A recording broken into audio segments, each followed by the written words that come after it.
नमस्कार शेतकरी मित्रांनो, तनिष्क ॲग्रो एजन्सी या चॅनलमध्ये आपल्या सर्वांचं स्वागत आहे. मी रमेश कुबेर लवटे, BSc ॲग्री. आपल्यासमोर एक प्लॉट दाखवत आहे. 16 फेब्रुवारीचं येत्रेल असणारा हा आमचा प्लॉट अतिशय चांगल्या प्रकारे पहिल्या पिकाची झाडं असताना सुद्धा अतिशय चांगल्या प्रकारे सेटिंग झालेलं आहे. तुम्ही बघू शकता, एका झाडाला जवळजवळ 60 ते 70 फळांचं सेटिंग झालेलं आहे. कुठल्याही फळावरती थ्रिप्स नाही किंवा कुठल्याही प्रकारचा रोगाचा चट्टा नाही. अतिशय चांगल्या प्रकारे हा जोपासलेला प्लॉट तनिष्क ॲग्रो एजन्सीच्या मार्गदर्शनाखाली आहे.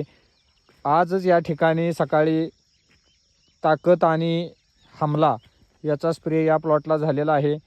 अतिशय चांगल्या प्रकारे सेटिंग आहे. पानाची कॅनोपी तुम्ही बघू शकता. अतिशय चांगल्या प्रकारे या फळांची साईज ही बघू शकता. जवळजवळ 500 झाडाचा हा प्लॉट. प्रत्येक झाडावरती अतिशय योग्य सेटिंग आहे.